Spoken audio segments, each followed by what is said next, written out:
رسول اللہ نے کیا کہا، میرے بعد 12 امر آئیں گے، یعنی میرے بعد 12 امام ہوں گے۔ رسول اللہ کا یہ فرمان ہے، اور کہا جو 12 امام ہوں گے، جو 12 امر ہوں گے وہ مجھ جیسے ہوں گے، یعنی پہلا بھی محمد ہوگا اور اس کا بیچ کا بھی محمد ہوگا، آخر بھی محمد ہوگا، اور یہاں تک کہ فرمایا کل کے کل محمد ہوں گے، یعنی جتنے امام آئیں گے سارے کے سارے محمد ہوں گے، ہم جیسے ہوں گے۔ تو کسی نے سوال کیا، یا رسول اللہ آپ کے اندر جو کرامات پائے جاتے ہیں وہ کیا اماموں میں کرامات پائے جائیں گے؟ رسول اللہ نے کہا بے شک جو میرے اندر ہے وہی ہمارے اماموں کے اندر بھی ہوگا، وہی ہمارے جانشین کے اندر بھی ہوگا، خلیفہ کے بھی اندر ہوگا، لیکن جس کے لیے میں بیان کر رہا ہوں جو میرے بعد آئے گا وہ مجھ جیسا ہوگا، کردار میں ایک جیسا ہوگا، اخلاق میں ایک جیسا ہوگا، رفتار میں ایک جیسا ہوگا، تمام طریقے سے دیکھ لینا جو چیزیں رسول میں پائی جائیں گی وہی چیزیں ان کے اندر بھی پائی جائیں گی۔ تو لوگوں نے پوچھا آپ کے اندر معجزات بھی پائے جاتے ہیں، کیا ان کے اندر معجزات ہوں گے؟ کہا بے شک ان کے اندر معجزات بھی ہوں گے۔ کہا سنو ہمارے جتنے بھی 12 امام آئیں گے سب کے اندر معجزات ہوں گے، کرامات ہوں گے، سب محمد ہوں گے، ہم جیسے ہوں گے۔ اسی لیے علامہ شاہین چشتی رحمۃ اللہ علیہ جب انہوں نے یہ مذہب قبول کیا، کسی نے سوال کیا آپ نے شیعوں کا مذہب کیوں قبول کیا، آپ شیعہ کیوں ہو گئے؟ انہوں نے کہا میں شیعہ نہیں ہوا، میں نے شیعوں کا مذہب نہیں قبول کیا۔ لوگوں نے کہا پھر کون سا مذہب قبول کیا؟ ہم دیکھ رہے ہیں آپ شیعوں والی باتیں کر رہے تھے، شیعوں والی گفتگو کر رہے ہیں، آپ تو شیعہ ہو گئے۔ کہا ہم نے شیعوں کا مذہب نہیں قبول کیا، ہم نے ابو طالب کا مذہب قبول کیا۔ کہا ہم نے ابو طالب کا مذہب قبول کیا۔ کہا کیسے؟ کہا سنو ابو طالب نے 12 امام بنائے ہیں، سب کا کردار ایک ہے، اخلاق ایک ہے، کیریکٹر ایک ہے، سب محمد ہیں، سب محمد جیسے ہیں، اور اس دنیا نے 4 امام بنائے ہیں، کردار بھی الگ ہے، کیریکٹر بھی الگ ہے، مالکی ہے، شافعی ہے، حنبلی ہے، یہاں تک کہ نماز پڑھنے کا طریقہ بھی الگ ہے۔ صلوات پڑھیں محمد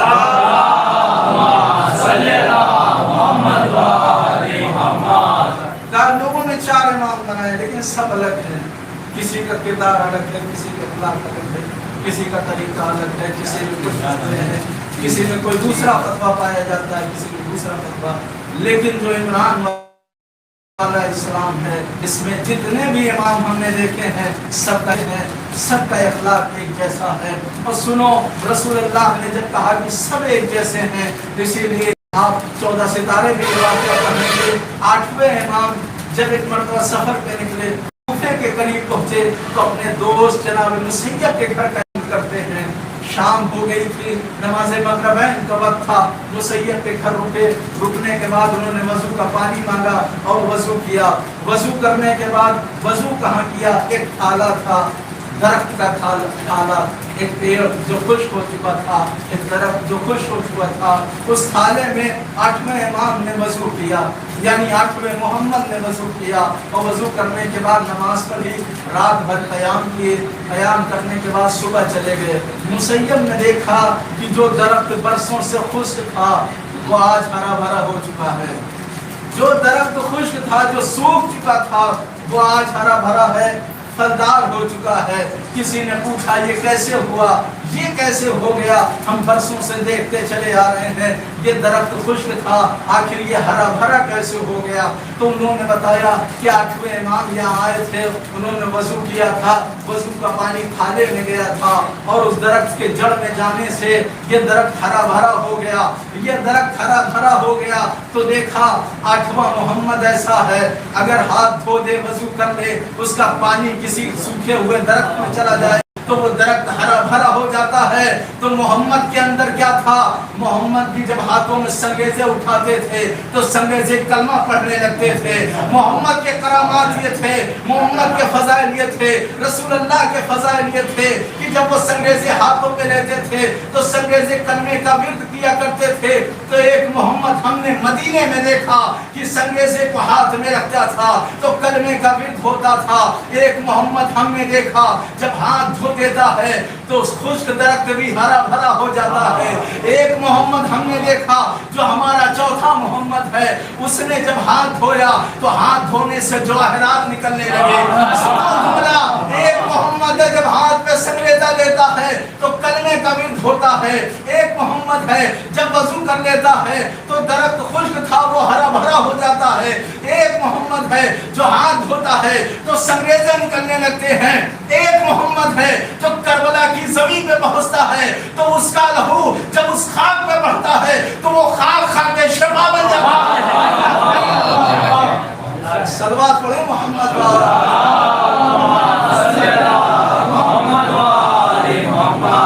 سارے محمد ایک جیسے ہیں, سارے محمد ایک جیسے ہیں. جتنے بھی ہیں دیکھو گے, چاہے وہ معجزات میں چاہے وہ کرامات میں, سب ایک جیسے محمد پاؤ گے. رسول اللہ سے ایک خاتون نے سوال کیا, یا رسول اللہ آپ کے جانے کے بعد, آپ کی وفات کے بعد بہت سارے ایسے ہوں گے جو کہیں گے ہم رسول کے جانشین ہیں, جن کے لیے رسول نے فرمایا 12 امام, ان میں سے ہم ایک ہیں, تو ہم کیسے اپنا پہچانیں گے؟ آپ نے جن کے لیے فرمایا تھا وہی محمد ہیں, وہی امام ہیں, وہی امر ہے, یا دوسرا کوئی ہے جھوٹا دعویٰ کر رہا ہے؟ رسول اللہ بتائیں کیسے ہم آزمائیں گے, کیسے ہمیں یقین ہوگا کہ وہی محمد ہے یا دوسرا محمد ہے؟ رسول اللہ نے کہا سنو, جو معجزات میرے اندر ہیں وہی معجزات ان کے اندر بھی ہوں گے. کہا آپ کے ہاتھوں پہ سنگریزے آنے کے بعد کلمے کا ورد ہوتا ہے, کیا آپ کے اماموں کے اندر بھی کلمے کا ورد ہوگا؟ کہا بے شک ہوگا. جو میرے اندر ہے وہ میرے اماموں کے اندر یعنی آنے والے تمام محمد کے اندر پایا جائے گا. لو رسول اللہ کی وفات ہوئی, وہ خاتون چلی مولا کائنات کے گھر میں پہنچی. پہنچنے کے بعد کہتی رسول اللہ کے بعد اب مولا علی ہیں, ان کو آزماتے ہیں, ان کے ہاتھ پہ سنگریزہ رکھتے دیکھتے ہیں آخر سنگریزے کلمے کا ورد کرتے ہیں کہ نہیں کرتے ہیں. مولا نے کہا خاتون کیا کہنے آئی ہے؟ خاتون نے کہا ہمیں دیکھنا یہ ہے آپ وہی ہیں جس کے لیے رسول فرماتے گئے ہیں یا کوئی دوسرے ہیں؟ کہا ٹھیک ہے لاؤ ہاتھوں پہ سنگریزے رکھ دو. خاتون نے سنگریزے رکھے. خاتون نے کیا دیکھا کہ سنگریزہ ورد کرنے لگا, کلمہ پڑھنے لگا. سمجھ گئی, یقین ہو گیا کہ رسول کے بعد پہلا محمد علی ہے. کہا دوسرے محمد کا زمانہ آیا, علی کے بعد امام حسن کا زمانہ آیا. کہا دوسرے محمد کو بھی چیک کرتے ہیں, دوسرے محمد کو بھی دیکھتے ہیں, یہی ہے جس کے لیے رسول نے فرمایا یا کوئی دوسرا ہے؟ امام حسن کے پاس آئی, آنے کے بعد کہنے لگی آپ کے بابا کو میں نے چیک کر لیا تھا لیکن اب آپ کو چیک کرنا ہے, آپ وہی دوسرے محمد ہیں یا دوسرے ہیں؟ کہا ٹھیک ہے ہاتھ کھول کے دیکھو. ضعیفہ نے جیسے وہ خاتون نے ہاتھ کھولا تو کیا دیکھا؟ سنگریزہ کلمے کا ورد کرنے لگا تھا, سنگریزہ کلمے کا ورد کرنے لگا تھا. کہا میں نے دیکھا ہے محمد کے ہاتھوں میں سنگریزہ جانے کے بعد ورد ہوتا ہے, آج میں نے دیکھا کہ محمد کے کرامتوں میں سے ایک کرامت یہ بھی ہے اگر وہ صرف اشارہ کر دے تو میرے ہاتھوں میں بھی سنگریزے ورد کرنے لگتے ہیں, میرے ہاتھوں میں بھی کلمہ پڑھنے لگتے ہیں. لوگ تیسرے محمد کا زمانہ آیا یعنی امام حسین کا زمانہ آیا. وہ خاتون امام حسین کے پاس پہنچی. پہنچنے کے بعد کہتی ہے ہم نے مولا علی کو بھی دیکھا, ہم نے مولا حسن کو بھی دیکھا, آج مولا حسین کو دیکھنا ہے کہ یہ وہی محمد ہے یا دوسرے محمد ہیں. کہا ٹھیک ہے تمہیں جاننا ہے تو وہ دیکھو میری اماں فضہ کھڑی ہے, ان کے ہاتھوں پہ سنگریزہ رکھ دو. اس خاتون نے ہاتھوں پہ سنگریزہ رکھا تو کیا دیکھا؟ فضہ کے ہاتھوں پہ سنگریزہ ورد کرنے لگا لا الہ الا اللہ محمد رسول اللہ علی اللہ. کا یقین ہو گیا یعنی پہلا محمد علی ہے, دوسرا محمد حسن ہے, تیسرے محمد حسین ہے. لو آقا حسین کے بعد زین العابدین کا زمانہ آیا یعنی چوتھے امام کا زمانہ آیا. کا آج بھی ہمیں یقین کرنا ہے, کنفرم کرنا ہے, دنیا والوں کو بتانا ہے جو رسول بتا کے گئے تھے وہی محمد ہے یا دوسرے محمد ہے. لو پہنچی چوتھے امام کے خیمے پہ پہنچی, گھر پہ پہنچی, دروازے پہ کھڑی ہوئی, کیا دیکھتی ہے؟ چوتھا امام نماز کی حالت میں ہے. چوتھا امام نماز کی حالت میں ہے، کیونکہ ہمارے چوتھے امام بہت زیادہ نماز پڑھتے تھے، بہت زیادہ عبادت کرتے تھے، اس لیے ان کا نام عابد پڑ گیا، یعنی عبادت کرنے والا۔ اتنی نماز پڑھتے تھے کہ ان کا نام زین العابدین پڑ گیا، یعنی عبادتوں کی زینت، جسے کہا جاتا ہے عبادتوں کی زینت، یعنی عبادتوں کی زینت زین العابدین سے ہے، چوتھے امام سے ہے۔ وہ خاتون جو جوان تھی اب وہ خاتون ضعیفہ ہو چکی ہے، کیونکہ دور گزرتا جا رہا ہے، ایک ایک کو چیک کرتی جا رہی ہے۔ جب چوتھے امام کے دروازے پہ آئی تو یہ ضعیفہ ہو چکی ہے، ضعیف ہو چکی ہے، جوانی جا چکی ہے۔ اس نے دیکھا کہ چوتھا محمد نماز کی حالت میں ہے، قیام کیے ہوئے ہے۔ قیام کے بعد امام رکوع میں گئے، رکوع میں چلے گئے ہیں۔ ضعیفہ سوچ رہی ہے اب رکوع میں ہے، اب رکوع میں ہے، رکوع سے اٹھے۔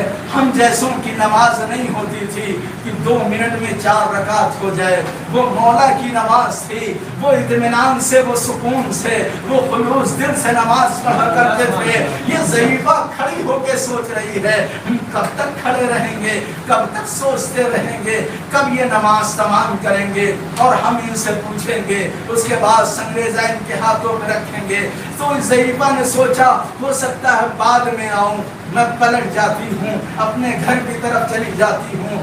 ضعیفہ پلٹی، ادھر چوتھے امام رکوع کی عالم میں ہے، رکوع کی حالت میں انگلی کا اشارہ کر دیتے ہیں، رکوع کی حالت میں انگلی کا اشارہ کر دیتے ہیں۔ ضعیفہ کے ہاتھ میں سنگریزے لا الہ الا اللہ محمد رسول اللہ پڑھنے لگتے ہیں، علی ولی اللہ پڑھنے لگتے ہیں۔ اس طریقے سے مولا نے رکوع کی حالت میں انگلی کا اشارہ کیا ہے جس طریقے سے مولا کائنات نے رکوع کی حالت میں زکات دے دی تھی، اس طریقے سے چوتھے امام نے انگلی کا اشارہ کیا۔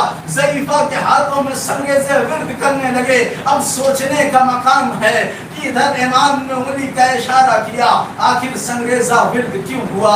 سنگریزے نے سوچا مولا نے جو رکوع کی حالت میں انگلی کا اشارہ کیا ہے یہ اشارہ میرے لیے ہے۔ سنگریزے نے سوچا یہ اشارہ میرے لیے ہے، اس لیے وہ سنگریزہ کرنے کا ورد کرنے لگا، اور اس انگلی کے اشارے نے ضعیفہ کی جوانی نے سوچا مولا نے اشارہ مجھے دیا ہے، اس ضعیفہ کی جوانی پلٹ گئی۔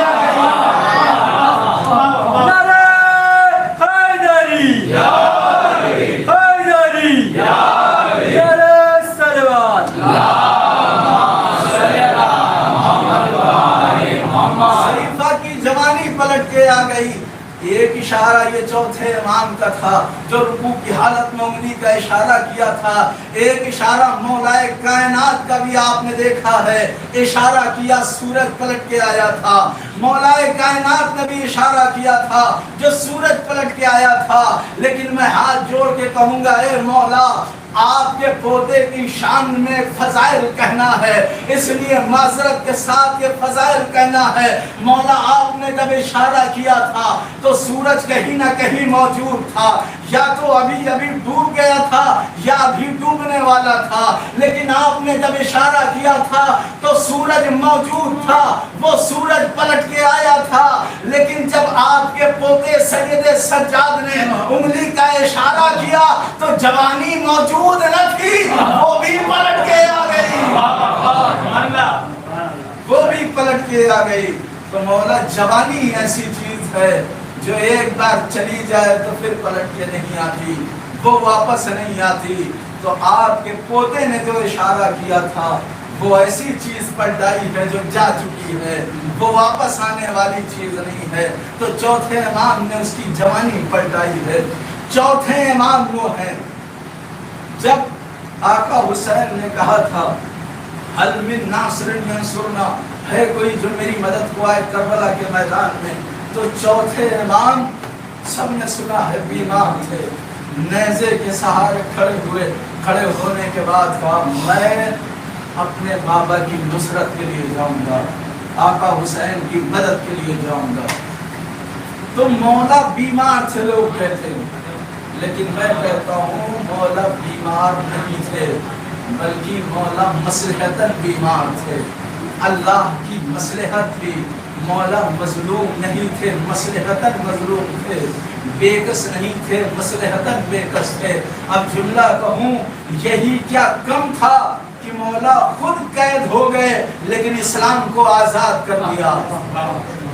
یہی کیا کم تھا، ابھی مسئلہ نہیں پڑھ رہا ہوں، کہ یہی کیا کم تھا کہ خود قیدی بن گئے لیکن اسلام کو آزاد کیا، خود قید ہو گئے لیکن اسلام کو آزاد کیا، خود زنجیریں پہن لی لیکن اسلام کو آزاد کیا، اسلام کو زنجیریں پہننے نہ دی۔ اب یہی کیا کم تھی کہ پیروں میں زنجیریں تھی اور ہاتھوں میں ساری خدائی تھی۔ چوتھے امام کے ہاتھوں میں ساری خدائی تھی، جو چاہتے وہ کر سکتے تھے۔ اب لیکن ایک بات یہاں بتائیے، چوتھے امام کو بیمار کہا جاتا ہے، چوتھے امام بیمار تھے، بیماری کے عالم میں تھے۔ تو جب بیمار تھے، بیماری کے عالم میں تھے، پھر انہیں ہتھکڑیاں پہنانے کی کیا ضرورت تھی، بیڑیاں پہنانے کی کیا ضرورت تھی، لنگر پہنانے کی کیا ضرورت تھی، زنجیریں پہنانے کی کیا ضرورت تھی؟ کسی بیمار کو اگر قید کرنا ہو، قیدی بنانا ہو تو اسے زنجیریں پہنانے کی ضرورت نہیں ہے، ہاتھ پکڑو لے کے چلے جاؤ۔ بیمار کیسے ہیں؟ ایسے بیمار ہیں جو بغیر کسی سہارے کے کھڑے نہیں ہو سکتے، جو صحیح سے اٹھ نہیں سکتے، صحیح سے بیٹھ نہیں سکتے۔ اس کو قیدی بنانے کے لیے زنجیریں کیوں پہنائی؟ اس کو قیدی بنانے کے لیے مصائب سے فضائل نکال رہا ہوں۔ اس کو بیمار کو قیدی بنانے کے لیے بیڑیاں پہنانے کی کیا ضرورت تھی، توق پہنانے کی کیا ضرورت تھی، لنگر پہنانے کی کیا ضرورت تھی؟ آؤ بتاتا ہوں کیوں پہنائی ہے بیڑیاں، کیوں پہنائی ہے زنجیریں۔ وہ اس وجہ سے پہنائی کیونکہ دخل اس میں نہ کچھ تقدیر نہ تکبیر کا ہے، دخل اس میں نہ کچھ تقدیر نہ تکبیر کا ہے۔ دبدبہ اصل میں یہ عابد دلگیر کا ہے، دبدبہ اصل میں یہ عابد دلگیر کا ہے۔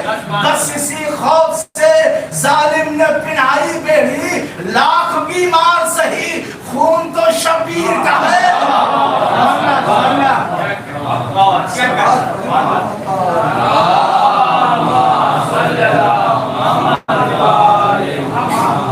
لاکھ بیمار سہی خون تو شبیر کا ہے۔ تو خوف کی وجہ سے، ڈر کی وجہ سے زنجیریں پہنائی ہے، خوف کی وجہ سے ہتھکڑیاں پہنائی ہے، ڈر کی وجہ سے پہنائی ہے۔ اچھا، مولا کے ہاتھوں میں ساری خدائی تھی، تو پھر مولا ہتھکڑیاں کیوں پہنے رہ گئے، زنجیریں کیوں پہنے رہ گئے؟ مولا چاہتے تو زنجیریں توڑ دیتے۔ آپ کو تاریخ سے حوالہ دیتا ہوں، جناب مختار نے انگڑائی لی تھی تو زنجیریں ٹوٹ کے زمین پہ گر گئی تھی، اور جناب مختار نہ نبی ہے، نہ امام ہے، نہ معصوم ہے، کچھ نہیں ہے، صرف ایک مولا کے چاہنے والے ہیں، مولا کے ماننے والے ہیں جناب مختار۔ لیکن جب انگڑائی لیتے ہیں تو زنجیریں ٹوٹ کے زمین پہ گر جاتی ہے۔ اس کے بعد آپ دیکھیں مولا عباس کو، صفین کے میدان میں مولا عباس گئے، انہوں نے انگڑائی لی، لوہے کی عبا پہنی تھی، لوہے کی عبا ٹوٹ کے زمین پہ گر گئی۔ مولا عباس کی لوہے کی عبا ٹوٹ کے زمین پہ گر گئی، صرف انگڑائی لی، یعنی مختار نے انگڑائی لی تو زنجیریں ٹوٹ گئی، مولا عباس نے انگڑائی لی تو لوہے کی عبا ٹوٹ کے زمین پہ گر گئی۔ مولا عباس بھی نبی نہیں ہے، مولا عباس بھی امام نہیں ہے، مولا عباس بھی معصوم نہیں ہے، جناب مختار بھی نبی نہیں ہے، امام نہیں ہے، معصوم نہیں ہے۔ معصوم صرف 14 ہیں، سب کو نام معلوم ہے، 12 امام ہے اور ایک رسول اللہ، ایک فاطمہ زہرا، یہ 14 معصوم ہیں، باقی کوئی معصوم نہیں ہے۔ یعنی معصوم نہیں تھے لیکن انگڑائی لی تو لوہے کی عبا ٹوٹ کے گر گئی، معصوم نہیں تھے لیکن زنجیریں ٹوٹ کے گر گئی۔ تو آخر سید سجاد عابد بیمار یہ معصوم بھی ہے، وقت کے امام بھی ہے، کیونکہ آقا حسین کی شہادت کے بعد مولا سب سے یہ امام بن چکے ہیں، کیونکہ ایک امام جاتا ہے فوراً دوسرا امام بن جاتا ہے۔ کیونکہ شہزادی زینب نے اسی لیے سوال کیا تھا، کیا سوال کیا تھا جب خیمے میں آگ لگائی گئی؟ شہزادی زینب نے سوال کیا تھا، بیٹا سجاد جل کے مر جائیں یا باہر نکل جائیں؟ کس کو اس کا جواب نہیں معلوم؟ سب کو جواب معلوم ہے کہ باہر نکل جاؤ، جان بچانا واجب ہے، جان بچانا واجب ہے۔ آخر سوال کیوں کیا تھا؟ سوال اس لیے کیا تھا کیونکہ ابھی تک لوگ کہہ رہے تھے ہم نے امام کو قتل کر دیا، شہزادی زینب نے سوال کر کے بتا دیا امام ابھی زندہ ہے، کہ امام ابھی زندہ ہے، امام سے سوال کرو۔ یہ سوال کرنا اس بات کی دلیل ہے امام زندہ ہے۔ تو یعنی چوتھے امام ہیں، زنجیریں پہنے ہیں، معصوم ہیں، زنجیریں پہنے ہیں۔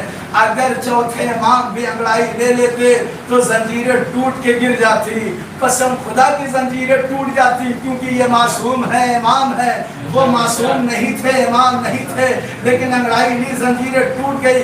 آخر امام نے انگڑائی کیوں نہیں لی؟ چوتھے امام نے انگڑائی کیوں نہیں لی؟ اور زنجیریں پہنے رہے، کربلا سے کوفے تک گئے، کوفے سے شام تک گئے، زنجیریں پہنے رہے، کیوں نہیں انگڑائی لی؟ کیوں نہیں زنجیریں توڑی؟ وہ سنو، پہن کر پاؤں میں زنجیر کر دیا ثابت ہے، کس کے ذہن میں توقیر کر دیا ثابت، بدل کے دین کی تقدیر کر دیا ثابت، کچل کے خنجر و شمشیر کر دیا ثابت۔ ارے جو حق پہ جان دے اسے شہید کہتے ہیں، جو حق کی جان لے اسے یزید کہتے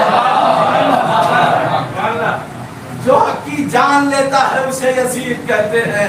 مولا نے کہا میں زنجیریں اس لیے پہنے رہا تاکہ کائنات کو پتا چلے جو شہید ہوتا ہے، جو شہادت دیتا ہے اسلام پہ، وہ شہید ہوتا ہے، جو حق پہ جان دیتا ہے وہ شہید ہوتا ہے، اور جو حق کی جان لیتا ہے وہ یزید ہوتا ہے۔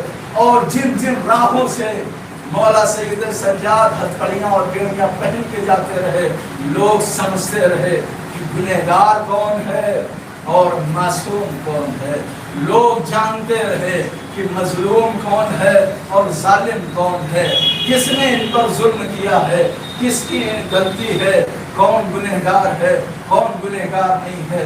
کا اس لیے پہنا رہا تاکہ کائنات کو پتہ چلتے رہے حق کون ہے باطل کون ہے، اس لیے سید سجاد پہنے رہے۔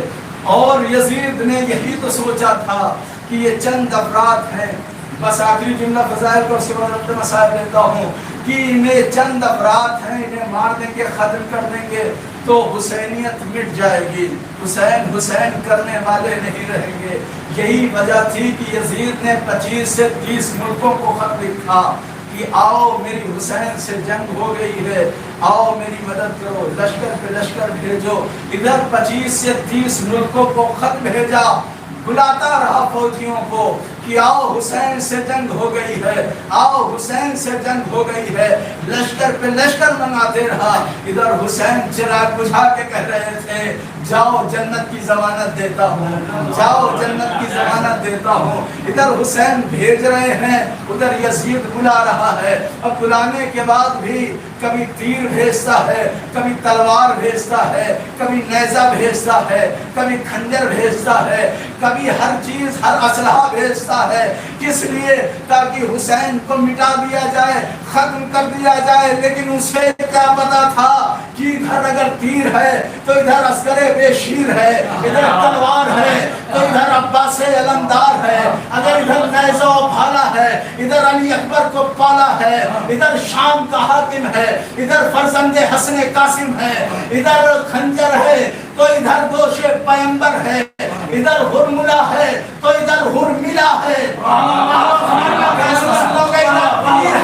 ادھر عسکر بے شیر ہے، ادھر تلوار ہے، ادھر عباس علمدار ہے، ادھر نیزہ و بھالا ہے، ادھر علی اکبر کو پالا ہے، ادھر خنجر ہے، ادھر دوش پیمبر ہے، ادھر شام کا حاکم ہے، ادھر فرزند حسن قاسم ہے، ادھر ہرملا ہے، ادھر ہرملا ہے، ادھر بے دین ہے، ادھر زین العابدین۔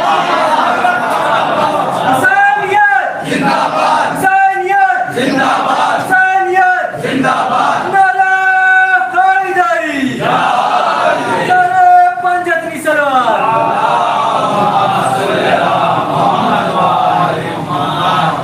حسینیت کے بعد یزیدیت کا مینارہ لگانا بہت ضروری ہے، کیونکہ آپ دیکھتے ہوں گے ایک دسہرہ جسے کہا جاتا ہے دسہرہ، ہم سوچتے ہیں کہ دسہرہ صرف ایک دن مناتے ہیں جس دن راوڑ کا پتلا پھونکتے ہیں، لیکن نہیں، غلط ہے۔ آپ پوچھ سکتے ہیں کہا صرف ایک دن دسہرہ نہیں بلکہ 10 دن دسہرہ منایا جاتا ہے۔ کہا 9 دن کیا کرتے ہو؟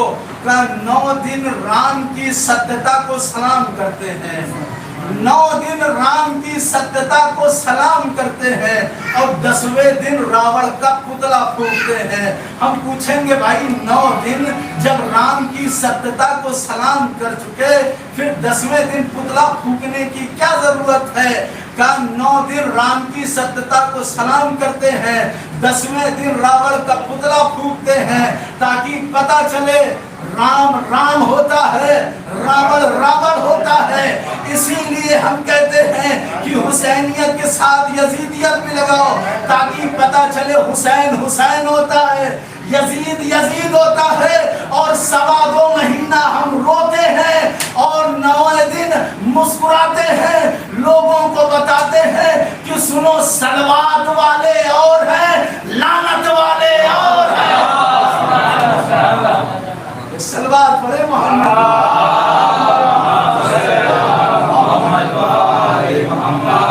یہ چوتھے امام ہیں آپ کے، بہادر ہیں اور شجاع ہیں۔ آیت اللہ بہجت نے شاگردوں سے کلاس سے پوچھا تھا بتاؤ کربلا میں سب سے بہادر کون تھا؟ کہا سب سے بہادر مولا عباس تھے، سب سے شجاع مولا عباس تھے۔ استاد نے کہا یہ غلط ہے، کافر قوم تھے۔ کہا کربلا میں سب سے زیادہ بہادر سید سجاد۔ آپ میرے بیمار ہیں تو شاگردوں نے پوچھا، اسٹوڈنٹ نے پوچھا کہ آخر دلیل دیجیے، اس دلیل کی بنا پہ آپ کہہ رہے ہیں کہ وہ سب سے زیادہ شجاع ہیں؟ صلوات پڑھے محمد۔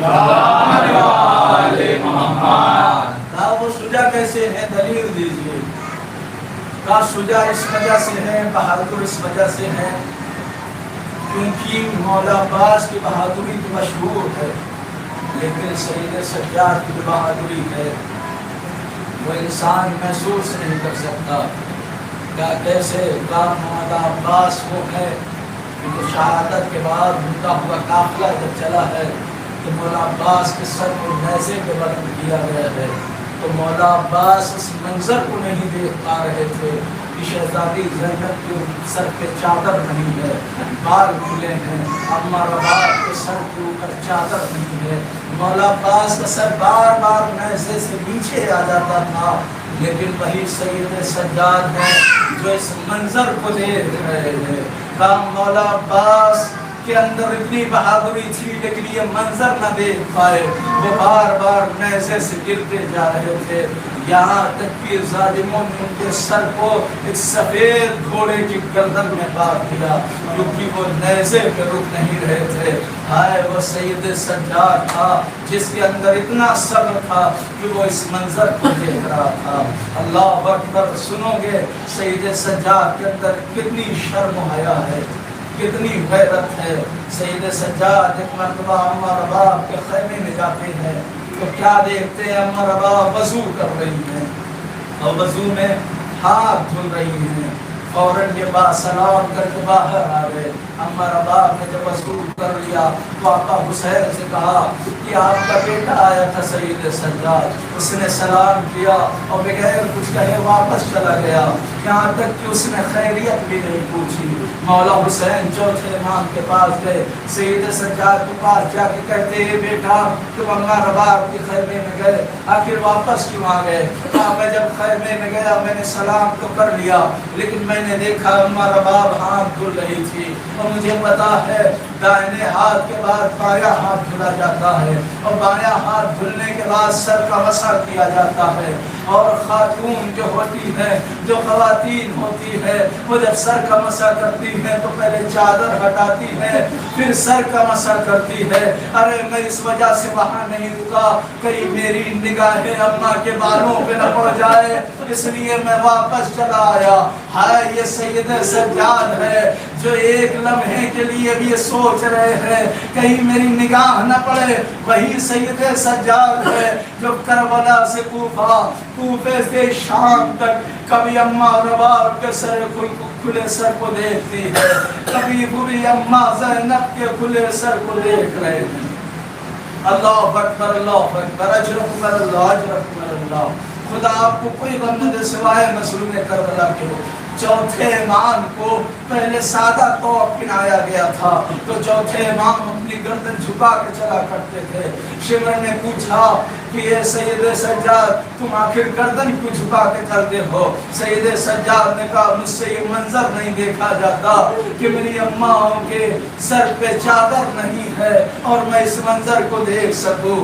شمر کہتا ہے میرے ساتھ دیکھ رہے ہو، قیدی ہم نے بنایا ہے، یہ اپنی مرضی سے سر جھکا کے چل رہا ہے، کچھ ایسا کرو کہ اس کا سر اٹھا رہے. تو جانتے ہو میرے ساتھ نے کیا کہا؟ شمر ایک کام کرو، اس توق کو ہٹا دو اور خاردار توق پہنا دو، یعنی اس توق میں کیلیں لگوا دو، یعنی جب بھی گردن جھکائے گا، سر جھکائے گا تو کیلیں دھسیں گی، کیلیں پیوست ہو جائیں گی تو سید سجاد اپنی گردن جھکا نہیں پائیں گے.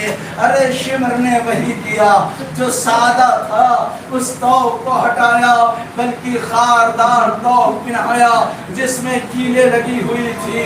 لو توق پہنا دیا گیا، خاردار توق ہے. سید سجاد گردن جھکانا چاہ رہے ہیں لیکن جھکا نہیں سکتے کیونکہ کیلیں لگی ہوئی ہے. ارے ایک مرتبہ چوتھے امام کی نگاہ جب کھلے سروں پہ پڑتی ہے، چوتھے امام سے رہا نہ گیا. ارے پوری طاقت لگائی اور گردن کو جھکائی. ارے کیلیں جو تھی وہ گردن میں پیوست ہو گئی، خون جاری ہو گیا. اللہ اکبر، اللہ اکبر، اجرکم اللہ، اجرکم اللہ.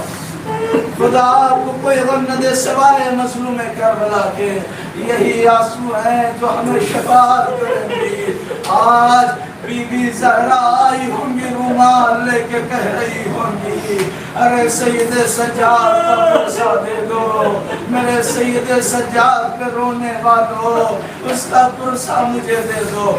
سید سجاد ہے، جانتے ہیں یہ سید سجاد ہے. جب منہار نے سوال کیا تھا اے میرے مولا آپ کربلا کے بعد ہمیشہ رویا کرتے ہیں، ہمیشہ گریا کرتے ہیں، آخر ماجرا کیا ہے، وجہ کیا ہے؟ جانتے چوتھے امام وہ ہیں جو سب سے پہلے عزادار ہے، سب سے بڑے عزادار ہے جو حسین پہ ماتم کرتے ہیں. جانتے ہیں چوتھے امام کو کھانا دیا جاتا، پانی دیا جاتا تو دیکھ کے رونے لگتے تھے. منہار نے سوال کیا مولا یہ کیا ماجرا دیکھ رہا ہوں؟ ارے دنیا پانی کے لیے ترستی ہے، پانی کے لیے بھاگ رہی ہے، کھانے کے لیے بھاگ رہی ہے. آپ کے سامنے پانی آتا ہے تو رونے لگتے ہیں، کھانا آتا ہے تو رونے لگتے ہیں. چوتھے امام نے کہا منہار یہ پانی دیکھ کے مجھے کربلا یاد آ جاتی ہے، ارے پانی دیکھ کے مجھے شام یاد آ جاتی ہے. اگر یہی پانی شام میں ہوتا تو میری بہن سکینہ نہ مرتی. ارے میری بہن سکینہ ہمیشہ یہ سوچتی تھی کہ میں زندہ رہوں، میں زندہ رہوں. ارے اس کو تماچے مارے گئے، گوشوارے چھینی گئی، دامن میں آگ لگی. میری بہن سکینہ سوچتی تھی میں زندہ رہوں، میں زندہ رہوں، اور میں سوچتا تھا کہ میں مر جاؤں، مجھ سے یہاں منظر نہ دیکھا جائے گا، مجھ سے نہ دیکھا جائے گا. منہار جو میری بہن سوچتی تھی زندہ رہوں، ارے وہ تو شام میں مر گئی. میں سوچتا تھا مر جاؤں، میں آج تک زندہ ہوں. اللہ اکبر، اللہ اکبر، اجرکم اللہ، اجرکم اللہ. خدا آپ کو کوئی غم نہ دے سوائے مظلوم کربلا کے. بس دو چار جملے اور سنو مسرات کو مجلس تمام کر رہا ہوں. منہار نے پوچھا مولا پھر ایسا کیا ہو گیا جو آپ ہمیشہ روتے رہتے ہیں؟ چوتھے امام نے کہا شام، اشام، اشام. کہا 3 بار شام کیوں کہا؟ دربار شام، بازار شام، زندان شام. ارے بازار شام میں کیا ہوا منحال سن سکو گے. ارے ایک خاتون تھی جو ملونہ تھی، ایک بڑا سا پتھر لے کے اپنی چھت پہ آئی. آنے کے بعد کہتی ہے شمر بتا حسین کا سر کون سا ہے. شمر نے کہا جو نیزے پہ قرآن کی تلاوت کر رہا ہے وہی حسین کا سر ہے. ارے اس ملونہ نے وہ پتھر میرے بابا کے سر پہ مار دیا. میرے بابا کا سر نیزے سے زمین پا گیا. ارے تازہ خون جاری ہو گیا. اے منحال میں ماتم کیوں نہ کروں، میں روں کیوں نہ روں. ارے کربلا کے بعد ہمارا امام 34 برس زندہ رہا، اور جب تک زندہ رہا روتا رہا، ماتم کرتا رہا. چوتھے امام نے کہا منحال اتنا ہی نہیں ہوا. وہ ملونہ گھر میں گئی، جانے کے بعد آگ کا انگارہ لے کے آتی ہے اور ہمارے اوپر آگ کا انگارہ پھینکنے لگتی ہے. ارے ایک آگ کا انگارہ میرے امامے پہ گرا. ارے میں امامے سے انگارہ کیسے نکالتا، ہاتھوں میں ہتھکڑیاں تھی. میری بہن سکینہ دوڑ کے آئی. آنے کے بعد کہنے لگی بھیا بیٹھ جاؤ، بھیا بیٹھ جاؤ، میں انگارہ نکال دیتی ہوں. میں بیٹھا، میری بہن نے انگارہ تو نکال دیا، لیکن اس ملونہ نے دیکھا میری بہن نے میری مدد کی ہے تو ملونہ گھر میں گئی اور گرم پانی لے کے آتی ہے. ارے کھولتا ہوا پانی میری بہن کے اوپر ڈال دیتی ہے. اے منحال میں تڑپتا رہ گیا. میرے سامنے میری بہن، انصاف سے بتاؤ اگر تیرے ساتھ تیری بہن ہو اور تو بازار میں گیا ہو، تیری بہن کو کوئی دھماکے مار دے، تو کیا کرے گا؟ ارے تجھ سے رہا نہ جائے گا. ارے یہ سید سجاد تھا جس کی بہن کو تماچے مارے گئے، درے مارے گئے، لیکن بھائی دیکھتا رہا، صبر کرتا رہا. اللہ اللہ. اور یاد رکھیے گا اگر تمہارے ساتھ اگر تمہارے ساتھ تمہاری چھوٹی بہن ہو نہیں لے کے جاؤ تو یاد رکھنا تھوڑی دور جاؤ گے وہ بہن کہے گی بھیا تھک گئی ہوں، بھیا مجھے گود میں اٹھا لو، بھیا تھک گئی ہوں. ہائے میری بہن سکینہ وہ 4 سال کی تھی. ارے سن میں اتنی چھوٹی تھی لیکن کسی مقام پہ نہ کہہ سکی بھیا میں تھک گئی ہوں. وہ اس وجہ سے کیونکہ بہن کو معلوم تھا بھیا تو مجبور ہے، ہاتھوں میں ہتھکڑیاں ہے، پاؤں میں بیڑیاں ہے، کمر میں لنگر ہے، کیسے کہتی بھیا تھک گئی ہوں.